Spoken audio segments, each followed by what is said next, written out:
जय भारत, जय संविधान। नमस्कार, आदाब, सत श्री अकाल। प्यारे साथियों, आज पौराई विधानसभा में आपके महबूब नेता भाई आपका भारत साहब की चुनावी जनसभा में मुझे आने का मौका मिला है और जिस तरह का प्यार आप लोगों ने दिखाया, मैं उसके लिए दिल की गहराइयों से आपका धन्यवाद करता हूं। प्यारे भाइयों, बड़े बुजुर्गों, माँ बहनों, प्यारी बच्चियों, बच्चों, चुनाव का दौर है और ये एक दिन का फैसला नहीं है, ये आने वाले 5 साल का फैसला है। मैं अपनी बात को शुरू करते हुए बहुजन समाज में जन्मे सभी संतों, गुरुओं, महापुरुषों को नमन करता हूं। न्यूज से, सिटी न्यूज से भैया एक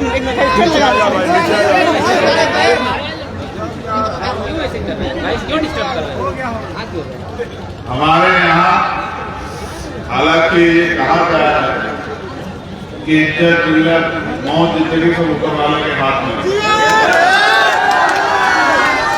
लेकिन हमारे यहाँ एक नेता को ऐसे मीडिया करने आए और काम से सटा के गोली मार कर रहे प्रयागराज में।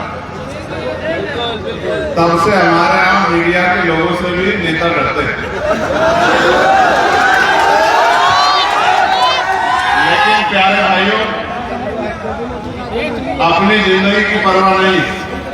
मैंने आपसे पहले कहा, तथागत बुद्ध ने भी कहा, जो पैदा हुआ उसको जाना। कोई ऐसा नहीं है जो इस दुनिया में परमानेंट, लेकिन जब आप इस दुनिया में आए हो तो क्या करके जाते हो, और लोग आपके जाने के बाद आपको याद रखते लगते, ये बहुत बड़ी जिम्मेदारी है। मैं शब्दों में आपके प्यार को बयान नहीं कर सकता, लेकिन अगली 15, 20, 25 मिनट मैं चाहता हूं कि आप सारे काम छोड़ के मेरी बात पे गौर करें, क्योंकि अगर इस 20-25 मिनट में आप इधर उधर आपका ध्यान रहा, गर्मी ने आपको परेशान कर दिया, फोटो, कैमरा, वीडियो, इसके चक्कर में आप पड़ गए, इधर उधर की बातों में आपने ध्यान लगा दिया, तो मेरा यहाँ आना बेकार हो जाए। आप चाहते हो मेरा यहाँ आना बेकार हो जाए? जोर से बताओ। जो लोग ऊंचे ऊंचे उठे हुए थोड़े से नीचे को हो जाओ, जिससे कि सब अगर सच में आप मेरी बात को मानते हो तो मुझे एहसास भी कराओ कि हम आपकी बात को मानते हैं, आपकी बात के साथ हैं।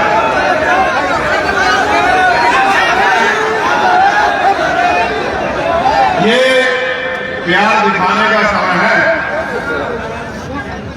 और जब आप प्यार दिखाओगे तो याद रखना, मैं बात का बड़ा धनी हूं और आप जानते हैं जहां आपका पसीना पड़ेगा वहां खून की जरूरत पड़ेगी, तो मैं रास्ता आपके साथ खड़ा है।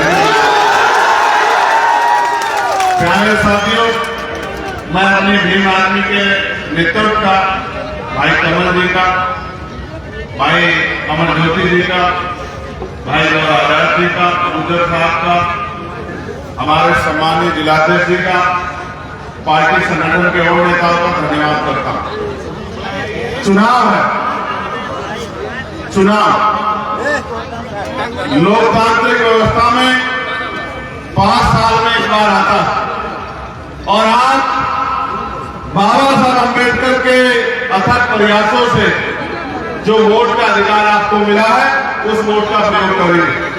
और आज मैं बहुत सारे प्रत्याशी ऐसे भी हैं जिनको आपने चुनाव में देखा होगा, ऐसे भी हैं जो चुनाव के बाद आपको दिखेंगे नहीं, लेकिन आपका भाई को आगे बढ़ाने का एक ही उद्देश्य था कि पिछले 5 साल और उससे पिछले 5 साल और एक लंबे समय से वो आपकी सेवा कर रहे हैं, आपके बीच खड़े हैं, आपकी लड़ाई लड़ रहे हैं, आपकी आवाज बन रहे हैं, इसलिए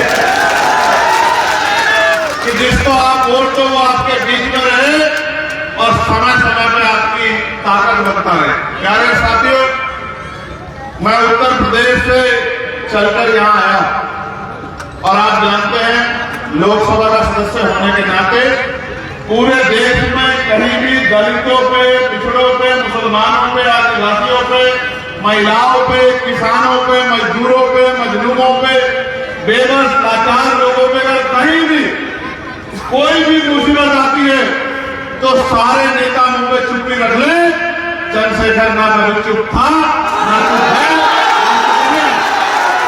चाहे पार्लियामेंट में वक्त का मामला हो, चाहे बोध गया का मामला हो, चाहे किसानों के आंदोलन का मामला हो, चाहे पहलवान बेटियों के सम्मान का मामला हो, चाहे सीएनआरसी एनआरसी का आंदोलन का मामला हो, चाहे जमा मस्जिद के ऐतिहासिक सीढ़ियां हो, जब पूरे देश का मुसलमान ये देख रहा था कि आज उनके साथ कौन खड़ा होता है तो उनकी आवाज बन के उनके साथ खड़ा होके और 30 दिन तक जेल काट के जो है उनको इस बात का एहसास कराने वाला चंद्रशेखर आजाद था कि मैं आपके साथ खड़ा हूं और मैं आपके साथ खड़ा हूं। प्यारे साथियों, चुनाव आया है, बड़े बड़े नेता आएंगे, लेकिन जब आपकी तरफ कोई आंख उठती है, आज इस बात का जिक्र भाई ने किया कि एक बच्ची जो रिचार्ज कराने गई,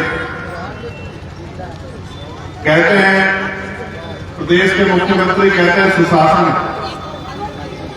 कहते हैं सुशासन है। पिछली सरकारों में जंगल राज था। मुझे नहीं पता कि सुशासन और जंगल राज में क्या फर्क है। जब 13 साल की बच्ची उसके साथ गलती होती है और पटना के अस्पताल में घुस के दिन के उजाले में लोगों को गोलियों से भून दिया जाता है, ना कोई डर है ना कोई खौफ है। और अभी जो वर्तमान सरकार है उनके पोषित लोगों द्वारा किस तरह से लोगों की सरेआम हत्या की जा रही है, इस बात का उदाहरण है। ये इस बात का उदाहरण है कि सुशासन है या जंगल राज है और दलितों, पिछड़ों, मुसलमानों के लिए तो क्या हाल है ये भी किसी छिपावा नहीं, आदिवासियों के लिए क्या हाल ये भी किसी छिपावा नहीं। साथियों, कानून व्यवस्था पर बात करेंगे, बड़े बड़े नारे दिए जा रहे हैं, बड़ी बड़ी बातें की जा रही है। मैं आपको साधारण भाषा में समझाना चाहता हूं। पिछले लंबे समय से जो सत्ता में है उनको, जो सत्ता में जो नहीं है वो भी लंबे समय सत्ता में रहे। आज उनके मैनिफेस्टो हम लोग देखते हैं और मैनिफेस्टो में क्या है, 1 करोड़ रोजगार देंगे, कानून व्यवस्था अच्छी करेंगे, पलायन रोक देंगे, ये करेंगे, वो करेंगे, किसानों को हर फसल पर एमएसपी गारंटी देंगे। लेकिन लोकतांत्रिक व्यवस्था में आप ये बताओ, अगर ये जीत जाए, सरकार बना ले और आपकी एक मांग को पूरी नहीं करें जो मैनिफेस्टो उन्होंने बनाया, तो आप इनका कुछ कर सकते हो क्या? पिछले वालों का कुछ किया है क्या? वर्तमान वालों का कुछ कर पा रहे हो क्या? देखो, लोकतंत्र में अगर आपने किसी को वोट दिया है, आप समझो आप 50 रुपए का सामान खरीदो, सामान खराब निकल जाए, सामान के जो मानक है पूरे ना हो, आप दुकानदार के पास जाकर कह सकते हो कि भैया ये रहा सामान, जो वादा आपने किया था सामान के साथ वो पूरा नहीं हुआ, और दुकानदार नहीं सुनेगा तो आप कोर्ट जा सकते हो, कोर्ट में जाकर कह सकते हो उपभोक्ता अदालत में कि साहब मैंने 50 रुपए अपनी मेहनत की कमाई के दिए और इस आदमी ने जो सामान दिया दुकानदार ने वो सामान अच्छा नहीं था, वो सामान खराब था, मेरे 50 रुपए वापस मिलने चाहिए। लेकिन ये जो वोट आप देते हो, जो करोड़ों रुपए से कीमती है, जो इतना ताकतवर है कि जिसे चाहो कुर्सी में बिठा दो और जिसे चाहे जमीन में पकड़ दो, जब इस वोट को आप देते हो और 5 साल वो आदमी आपकी बस्ती में भी आए, आपके दुख में आए, आपके सुख में आए, आपकी लड़ाई में लड़े, आप पे होने वाले जुर्म पे आवाज न उठाए, आप कहीं नहीं जा सकते, उसका कुछ नहीं कर सकते, ज्यादा से ज्यादा कर सकते हो। जब 5 साल बाद दोबारा मौका है तो अपने दर्द को याद करके उसके खिलाफ, उसकी मुखालफत में वोट कर सकते हो, उसका कुछ नहीं कर सकते। आप मेरे बात वो लोग आपकी तरफ पलट के देखते हैं तो आपको भी तो तय करना है कि आपकी वोट से बड़ा नेता आपके काम आना चाहिए, नहीं आना चाहिए, आना चाहिए, नहीं आना चाहिए। यहाँ अकेले आफ्ताब नहीं है, आफ्ताब तो आपकी इस शानदार सुंदर विधानसभा का चेहरा, आफ्ताब के पीछे 2 आजाद हैं, आफ्ताब के पीछे कमल वालिया खड़े, आफ्ताब के पीछे अमर ज्योति खड़े और आफ्ताब के पीछे आप और हम सब लोग खड़े हैं। और मैं मानता हूं आपकी एकता, आपका भाईचारा। भाई चुनाव जीतने के लिए समीकरण होते हैं, यहाँ जो आपकी एकता बनी है उसका वोट इतना है कि अगर आप मजबूती से वोट कर दोगे, अपने वोट को खराब नहीं करोगे, किसी की बातों में नहीं आओगे, तो मैं लिख के देता हूं कि बड़े बड़े धरकदों को जैसे हमने नगीना में पटक दिया था, इस विधानसभा में पटक के भाई आपका विधानसभा जाएंगे। और मैं आज आपको विश्वास दिलाता हूं, सड़क पे हमारी संख्या कम नहीं है, आंदोलन हमारा कमजोर नहीं है, लेकिन लोकसभा में हमारा प्रतित्व है। आपका नेता लेकिन विधानसभा में नहीं है। जब आपकी जब कोई अन्याय की आंधी उठती है, कोई उंगली उठती है, कोई लाठी उठती है, तो मैं महसूस करता हूं कि मेरा एक आदमी विधानसभा में ऐसा नहीं जो जाके आवाज उठा दे। मौका आ गया मेरे भाइयों, मौका आ गया कि अपनी ताकत बढ़ा, मौका आ गया है। और देखो मैं हवा में नहीं काम करता, जमीन पे काम करता, हमारे पास कैडर है। मैं आपको सच बता रहा, मुस्लिम भाई अपना मन बना चुके हैं, वो आपका भाई को ताकत देने के लिए तैयार है। थोड़ी सी मदद, ये वो नौजवान जो मोटरसाइकिल पे मेरी एक आवाज पे सड़कें जाम कर देता है, मेरे लिए दिन रात खड़ा रहता है, जो मेरी एक आवाज पे बड़ी बड़ी सरकार को हिलाने का काम करता है, यहाँ हो या दिल्ली में मेरी एक आवाज पे चलाता। मैं उस अपने भाई को, अपनी माँ को, अपनी बहन को, अपने बुजुर्गों को कहने आया, लोकतंत्र है, जिसके पास ताकत होगी उसी की सुनवाई होगी। क्या हालात है आपके? आपने भी देखा सड़कों के हाल, आपने देखे गांव गलियों की सड़कें, ये जो रास्ता है इतनी बुरी है कि पैदल आप निकल नहीं सकते। सुशासन की बात की जाती है, विकास की बात की जाती है, देश के प्रधानमंत्री बड़ी बड़ी बातें कर रहे हैं, होम मिनिस्टर आके बड़ी बड़ी बातें कर रहे हैं, लेकिन आप बताओ ये विकास है? 15-15 साल 20 साल से आप मुख्यमंत्री हो, ये विकास है कि लोगों को चलने का रास्ता नहीं है? ये जो बाढ़ग्रस्त क्षेत्र है, यहाँ के लोग 6 महीने जानवरों से बुरा जीवन जीते हैं और अपनी बहन बेटों के समाज की रक्षा नहीं कर पाते। इन निकम्मी सरकारों को उनका दर्द दिखाई नहीं देता। मैं आपको पूछना चाहता हूँ, अगर अमीर गरीबों का इतना हितैषी है तो गरीबों के हालों पर उनको आंसू क्यों नहीं आते? आप महसूस करके देखो मेरे भाइयों, मेरे परिवार के लोगों, मेरी माँ में सोचो, चुनाव के बाद 5 साल आपकी बस्ती में कोई आता है क्या? अपना दिल बात रख के बताओ, कोई आपका भूखा पेट देखने आता है क्या? कोई आपका बीमार शरीर देखने आता है क्या? कोई आपका खाली व्यवस्था देखने आता है क्या? कोई आपके आंसू देखने आता है? क्यों नहीं आता? क्योंकि उनका जब मतलब निकल जाता है फिर उनको कोई फर्क नहीं पड़ता, मुझे फर्क पड़ता है। जब आपकी आंख में आंसू आते हैं तो मुझे फर्क पड़ता है, जब आपके ऊपर लाठी करते हैं मुझे फर्क पड़ता है, जब आपके खिलाफ विधानसभा में, लोकसभा में कानून बनते हैं तो मुझे फर्क पड़ता है। और जब मैं देखता हूँ, मेरे आज भी याद है कोरोना काल कि जब वहां से मेरा मजदूर भाई पलायन करके आ रहा था तो केंद्र में भी यही सरकार थी और राज्य में भी यही सरकार थी, इनके पास न बस थी, न ट्रेन थी, न जीते जी आपकी जान सुरक्षित, आपका सम्मान सुरक्षित, न मरने के बाद आपकी जान और आपका सम्मान सुरक्षित। जो आपकी परवाह नहीं करते, जो आपको अपना नहीं मानते, जो आपके दुख को दुख नहीं समझते, आपको भी समझना पड़ेगा कि उनकी लड़ाई सत्ता की और हमारी लड़ाई आपके स्वाभिमान, सम्मान और आपके हक अधिकार की बात को आपको समझना। मैं आपसे कहना चाहता हूं, उनके पास बस नहीं थी, उनके पास ट्रेन नहीं थी, आज उनके पास हजारों करोड़ रुपए प्रचार करने का है, आज उनके पास बड़े बड़े ऐड देने के पैसे हैं, ना वो कल आपके से ना आज आपके। इसलिए मैं आपको कहना चाहता हूं, लोकतंत्र है, जिसका नेता होगा उसकी सुनवाई होगी। लोकतंत्र है, जिस विधानसभा का प्रतिनिधि वहां होगा और वो करने वाला होगा, तभी उसकी हालत बदलेगी। अगर आप इसमें खुश हो, जो हालात आपके बदले हुए तो कोई फर्क नहीं पड़ता। मैं अपने मुंह से कह रहा हूं कि इसकी तरफ मत देखो, लेकिन अगर आप चाहते हो कि आपको अपने हालात बदलने तो सिर्फ देखो मत, घर से निकलो, फील्ड में जाओ। आपका नहीं लड़ रहा, आप लड़ रहे हो, आपका भविष्य लड़ रहा है, आपके क्षेत्र की तरक्की लड़ रही है, आप लड़ रहे हो। आप सोचो, मैं जाता हूं, मैं दिल्ली में रहता हूं, मैं जानता हूं, यहाँ से 20,000 में मेरा भाई काम करने जाता है, 5-6 हजार रुपए का कमरा मिलता है, किराए पे लेता है। कितना पैसा मिलता है महीने का? 20,000 रुपए। कहते हैं रोजगार मिल रहा है, कमरा लेता किराए पे 5-6 हजार रुपए जाता। खाने खर्चे में महीने के पेट भर नहीं खाता था, पेट भर नहीं खाता था। अपनी पसंद का नहीं खा पाता, गाली खाता है। इस प्रदेश का होने के नाम पे गाली तो खाता है, घर में खाना नहीं खाता, 5-6 हजार रुपये उसमें चला जाता है, फिर जो अन्य खर्चे उसमें चला जाता है, जेब में महीने का 3-4 हजार रुपये करता है, उस 3-4 हजार को यहाँ बेचता है, उस 3-4 हजार को महीने साल में महीनों के 12 के आधार से आप मल्टीप्लाई कर लो, अगर 5,000 रुपये बचाया तो 12-60 हजार रुपये साल का बचाएगा, और उसके बच्चे उसके माँ बाप बूढ़े माँ बाप 60,000 रुपये में साल भर गुजारा करेंगे।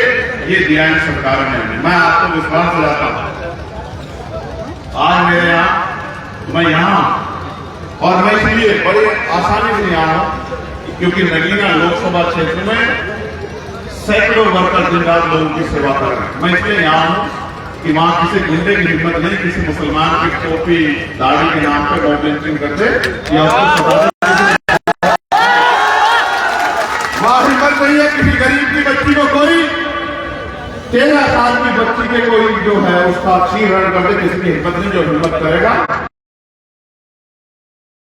जी रोशन कुमार जी, मनोज राम जी, मतलूब रहमानी जी, रंजीत मांझी जी, नजरुद्दीन साहब, इतने नेता हमारे यहाँ घर से निकलो। सरफुद्दीन काशी जो रैलू है, जो रह गया उनमें जोड़ दो। मैं वहां से चल के आपके लिए यहाँ गया। सुनो, करना क्या जाना, ना मैं धूप से डरता हूं, ना मैं ये जो गारा हुआ है जिसमें आप आपके जब निकलोगे मैं देख के आया हूं आपके पैर और जूतों के हालात, ना मैं इससे डरता हूं। मैं किसान परिवार का हूं, ना भूख से डरता हूं। अगर डरता हूं तो आपके ऊपर जब जुल्म की लाठी चलती है उससे डरता। मेरे भाइयों, घर से निकलो। कितने दिन बाकी चुनाव? 6 को पड़ेगा ना वो। मैं आपको बताना चाहता हूं, सुनो गौर से, हमारा चुनाव चिन्ह छीन लिया। क्या छीन लिया? छीन लिया, छीन लिया। हमारा चुनाव चिन्ह छीन के दूसरी पार्टी को दे दिया। क्या अवस्था की आपने खुद देखा, परमिशन नहीं दे रहे, जगह नहीं दे रहे, सब चीज चुका, उनके हाथ में ताकत आपके हाथ में। मैं जानता हूं अगर आप घर से निकल गए, देखो बात सुनो, आदमी भूखा रह सकता, पानी भूखे नहीं रह सकता, याद रखना मेरी बात को। अगर आप घर से निकल गए और आपने घर घर जाकर अलग लगा दी, मैं लिख के देता हूं कि कम से कम 20,000 से आसपास भाई जीतेंगे। गरीब का बेटा, आपका भाई विधानसभा में जाएगा, किस तरह लोकसभा में चंद्रशेखर आजाद आपके हितों के लिए दहाड़ता है, इस विधानसभा को बुझा के रख देगा, इस विधानसभा से आपके हक मांग कर आपके लिए नया अवसर तैयार करेगा, और जो बात इससे भाई से कम रह जाएगी उसको लोकसभा में चंद्रशेखर आजाद आपकी पूरी करेगा। मेरी बात मैं आपसे बहुत जिम्मेदारी से कह रहा हूं, बात नहीं बनेगी अगर आपका चुनाव रहेगा।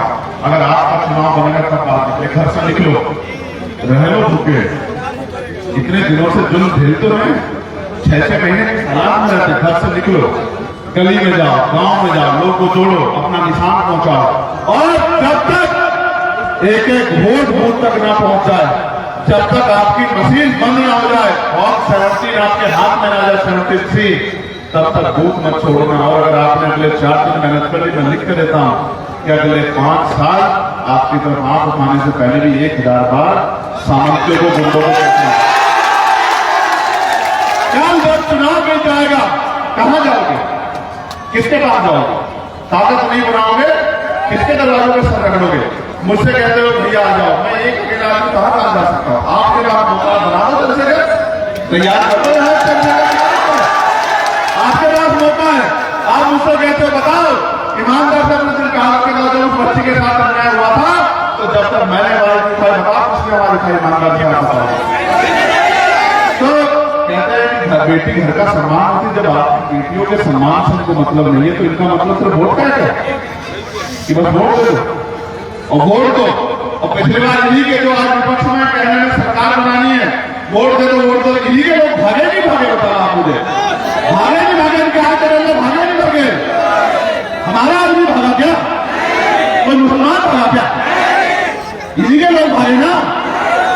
अम्बेडकरवादी नहीं भागता, नहीं भागता अम्बेडकरवादी, अम्बेडकर भागता है, भागते नहीं बोलता।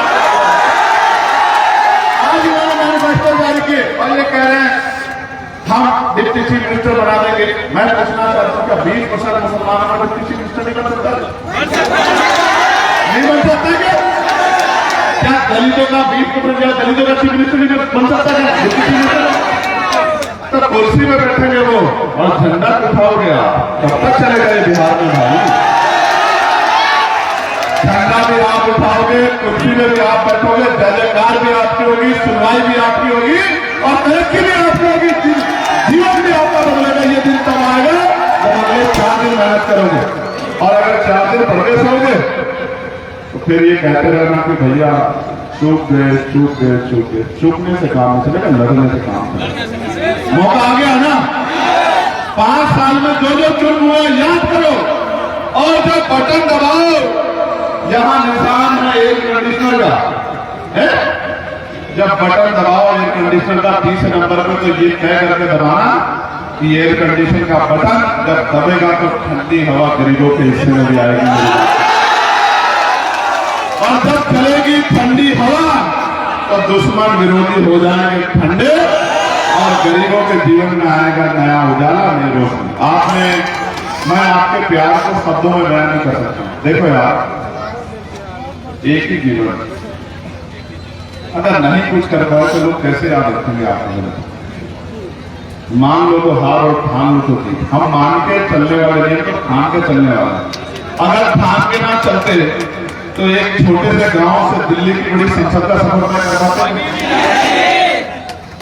आज कह रहा हाथ आगे बढ़ा के मदद मांगने आ, मेरे तो खून के कतरे कतरे की आपको जरूरत पड़े, आपको आवाज नहीं देनी पड़ेगी। ये जीवन आपके नाम 16 आज ही के दिन मेरे ऊपर ऐसे लगेगी, आपको पता है। तो नवंबर 2017 को मेरी डेट हो गई 1 तारीख तो रात को 2 तारीख को सुबह 3 बजे उठाकर मेरे ऊपर एनएसए लगाए। क्यों लगाए पता आपको? उनका कहना था एनएसए का मतलब है नेशनल सिक्योरिटी एक्ट, यानी कि राष्ट्रीय सुरक्षा कानून। उनका कहना यह था कि चंद्रशेखर देश की सुरक्षा के लिए खतरा, लेकिन खतरा सुरक्षा के लिए नहीं है। आप बताओ मुझसे बड़ा देशभक्त कोई हो सकता है? मैं बताता हूँ खतरा किसके लिए। जो लोग गरीबों के बच्चों की तरफ आंख उठाते हैं गलत तरीके से और गरीबों के हक को डकारते हैं, उनके लिए चंद्रशेखर खतरा है। इसलिए एनएसए चंद्रशेखर के ऊपर लगती है। लेकिन मैं आपसे कह रहा हूं, उन्होंने 2 नंबर को मेरे ऊपर एनएसए लगाई, एनएसए की मोहर मार दी। आप इस 2 नंबर को मुझे कुछ दोगे नहीं दोगे बताओ? घर घर जाकर मदद करोगे नहीं करोगे? एक आखिरी बात बता, 5,000, 7,000, 10,000 खरीदारी करने वाले बहुत, इससे 1 महीने का खर्चा चल रहा है। बिकने वाले लोगों को इज्जत नहीं मिलती। मेरी बात को साहब कहते थे वोट की रक्षा बहन बेटी की रक्षा की तरह करनी है। बहन बेटी को बेचता नहीं है। कोई वोट खरीदने आए ना, कोई वोट खरीदना है, उसको कहना कि हम वोट बेचने वाले नहीं, हम वोट से ताकत बनाने वाले लोग हैं। जो अन्याय इस क्षेत्र के साथ हुआ, उस क्षेत्र को, उस क्षेत्र के लोगों की जिम्मेदारी के मुकाबला कर, करोगे मुकाबला बताओ आपका निशान क्या छाप है बताओ? यहाँ है कंडीशनर छाप, यही बता रहा हूं। उनको पता था कि अगर केतली छाप रहा तो इस बार चाय वालों की छुट्टी कर देगा चंद्रशेखर। तो उन्होंने बदल दिया। अब बदल दिया तो तब सर्दी का, अब सर्दी का मौसम है, अब ये कंडीशनर से काम चलाएंगे, चलाएंगे नहीं चलाएंगे? तो दोनों हाथ उठाओ, बताओ मदद करोगे नहीं करोगे? दोनों हाथ उठाओ तभी मालूम, एक हाथ और साहब एक हाथ उठाओ आपका, मेरा साहब कर दोगे नहीं कर दोगे मदद?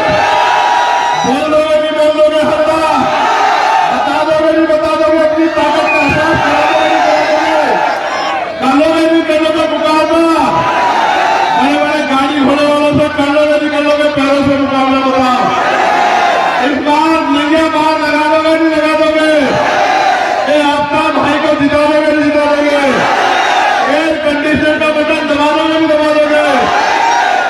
हर घर में गरीबों के जीवन में ठंडी ठंडी हवा ला दोगे कि ला दोगे? और जब बटन दबेगा एयर कंडीशनर का तो ताकत कैसे मिलेगी बताओ? और जब कंसेकर को ताकत मिलेगी तो क्या आप पीछे रह जाओगे क्या? तो घुमा दोगे नहीं घुमा दोगे? पक्का? जोरदार जय भीम, जय भीम, आवाज दो, आवाज दो, विधायक कैसा हो? जोर से गुजारमान करो, जिन्होंने बड़े बड़े लाउड स्पीकर लगाए उनके लाउड स्पीकर थोड़ा हिल जाए। हमारा विधायक कैसा हो? हमारा विधायक कैसा हो? हमारा विधायक कैसा हो? राय का विधायक कैसा हो? गरीबों का विधायक कैसा हो? नौजवानों का विधायक कैसा हो? और बहुत सारा प्यार और दुआएं प्रार्थना करोगे नहीं करोगे? चलो फिर दोनों हाथ धो के आशीर्वाद दे।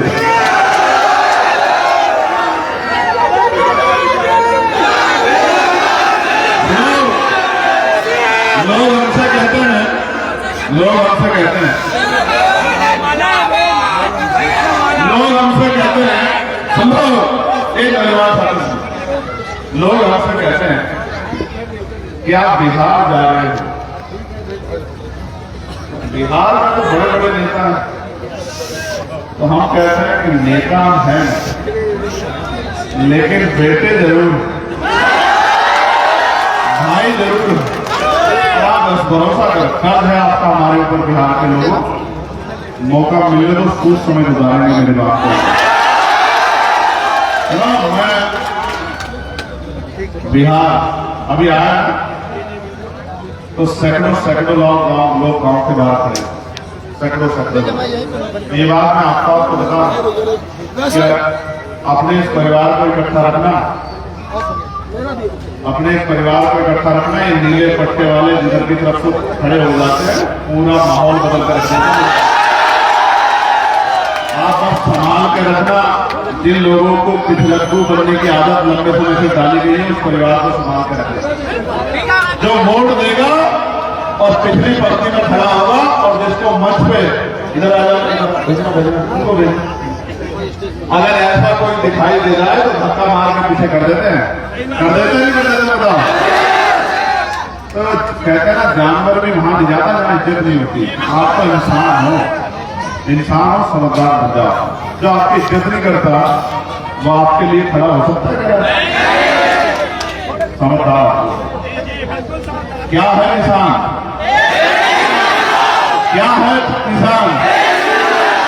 और ये संतोष लड़ रहे हैं शहर में, मुजफ्फरपुर। संतोष अम्बेडकर जिंदाबाद। हाँ, संतोष को इंसान क्या मिला? ये बड़ा कंफ्यूजन हो गया। इनको वहां मिला केतली छाप। तो केतली को मुझे कहने की जरूरत नहीं।